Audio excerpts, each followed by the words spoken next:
Hi, this is Nate Riggs with NateRiggs.com, and we are at Blogpaws, the first actual Blogpaws in Columbus, Ohio, which is a conference for pet bloggers, specifically in this industry niche.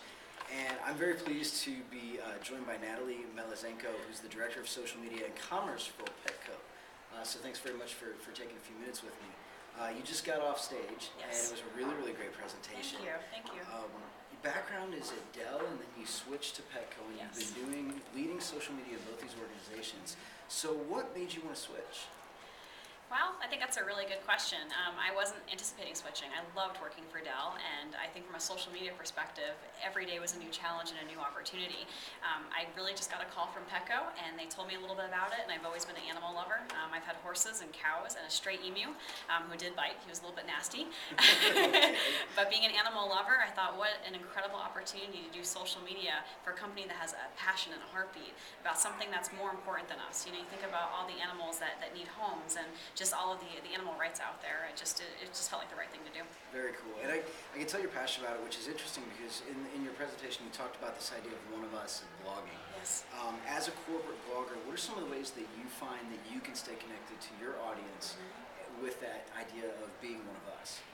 I think I definitely try to weave in stories about my own pets and my own pain points. Having a pet's hard. Cats scratch couches, dogs pee on the carpet.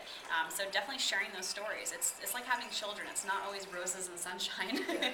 So making sure that people know, my readers know, I'm experiencing exactly what you're experiencing, but taking their tips too. I learn from the community every single day. So when I share a story, a ton of people will write back and say, have you tried this? Have you tried this? And they're really good suggestions. Okay. So a lot of times taking their comments and blogging them or making sure that I share those back with the rest of the community. Okay, very cool. So two big corporations, Dell and Petco.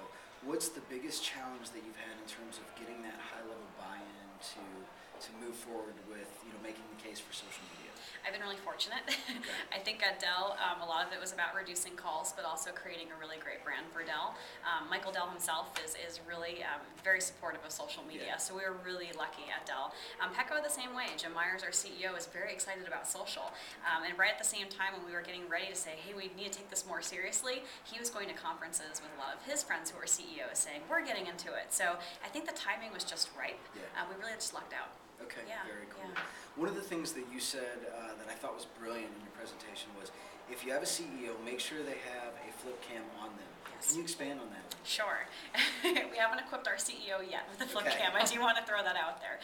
But you never know a crisis is going to happen at a company. And having an official response from your CEO is incredibly powerful, especially if it's in just a couple hours. So it's really important to think about how you can make sure if your CEO is halfway around the world and you need a quick response from him, how are you helping him so he can get on camera and you can get out to your social community pretty quickly? Okay, and a lot of that comes from the Domino's incident Yes. that happened in '09. Correct. And what's interesting, since that time, Domino's has made a lot of efforts in terms of going into social media, not only for marketing, but customer feedback and things like that.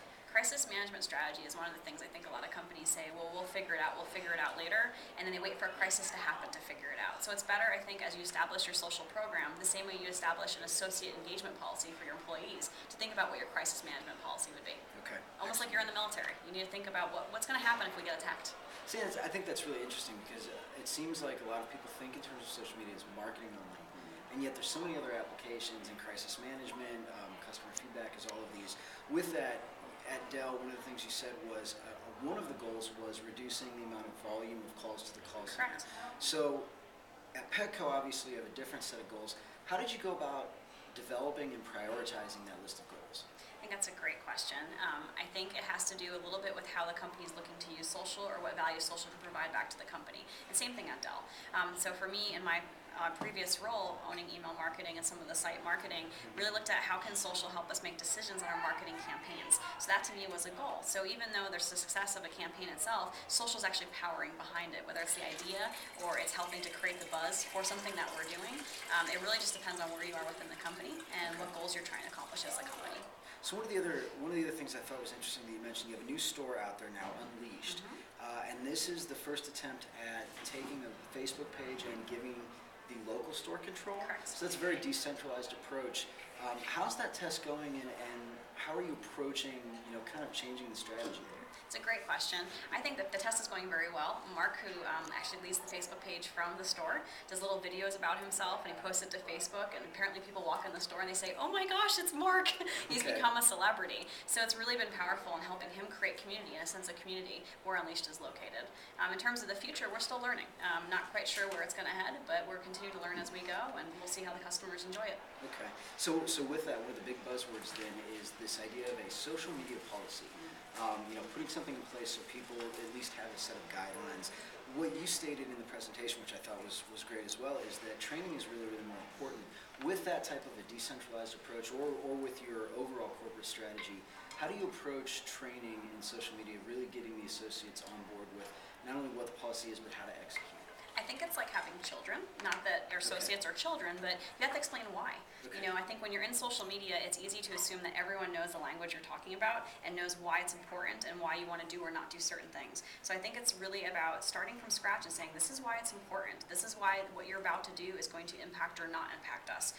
Really just starting with the basics of the value that the people will be providing that are working in social. Okay, wonderful. And one final thing too, I thought it was really interesting. You have 2 pets of your own. I do. And one is a 30-pound cat. Yes, Leo. Talk about Leo a little bit. He's a little obese. He has some weight to lose. Leo actually I found by a dumpster years ago. Okay. Someone shot him with a BB gun, and there was a BB lodged in his back. And so I brought him to the vet to have him clean out his back, and I said, this is a BB. And from there I said, okay, I'm keeping him. I can't put him back outside. But Leo's a big cat. He's actually just big boned, but he's also heavy. But he's a member of the family. He's my child. Yes. Well, thank you so much for taking time today. Again, great presentation. Really glad to see that you're kind of in there leading the charge and making the case for how organizations can use this. So again, we have Natalie Malaszenko and Nate Riggs, nateriggs.com, and we are live at Blogpaws.